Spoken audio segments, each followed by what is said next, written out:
Hey guys, do me a favor. Don't forget to hit the like button and subscribe. Really appreciate it. Thanks. Hey guys, what's going on? I know I haven't posted a video in a little while. It's been a little crazy, but I'm here at the shop today and I'm going to kind of give you an update on what's going on with all of the cars.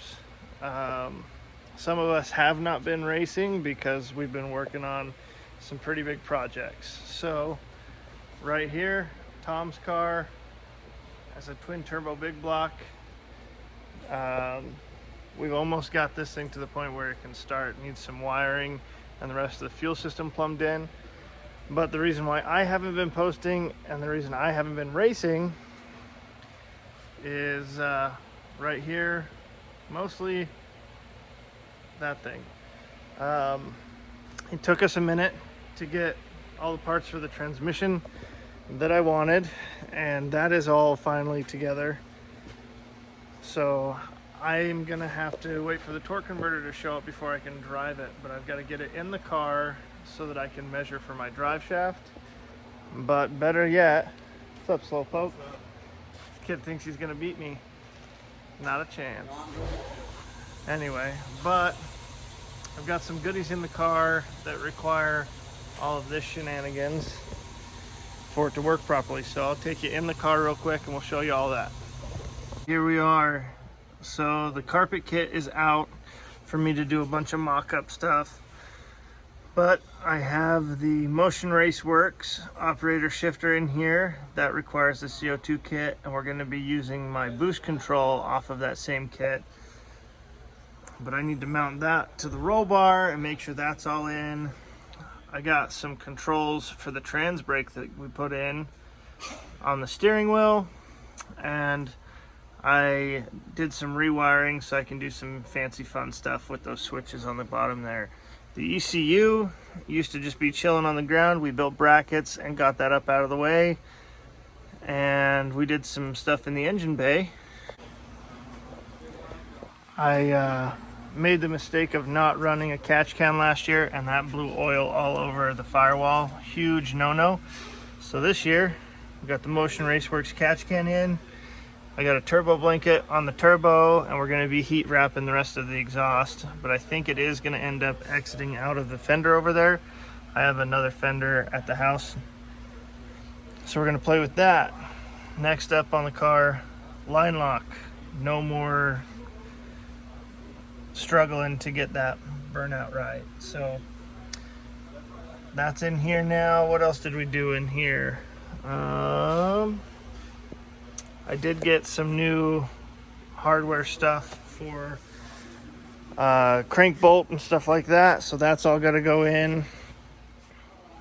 On this side of the car, guys, this seat, I got a new Kirky racing seat and some new racing harnesses in here.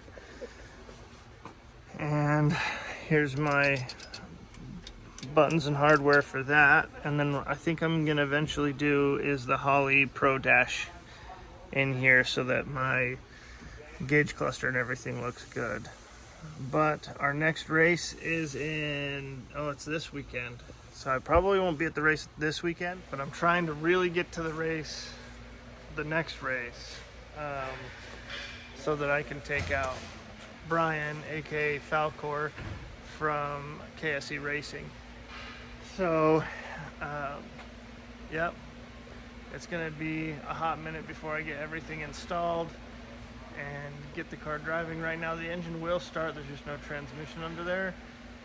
And another thing that I did, I was able to get my hands on some SSR 5 stars from Jegs, front and rear. So that's all matching now.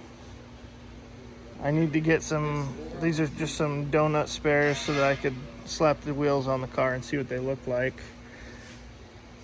Trans cooler is up here. There's all the rest of the hardware and the kill switch and stuff like that. I don't think the roll cage was in the car in the last video either. But underneath the car might be difficult to see. Yep, let me grab the light.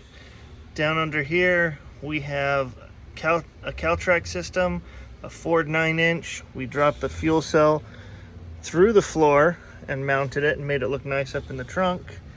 And then I went with some Viking fully adjustable shocks. So the car's gonna come out pretty serious this year. So we got the brake system all bled and it should be ready to go. Just have to finish tucking up all of the fuel lines over there, and the car's just about ready to start driving. All right guys, so I got the kit on.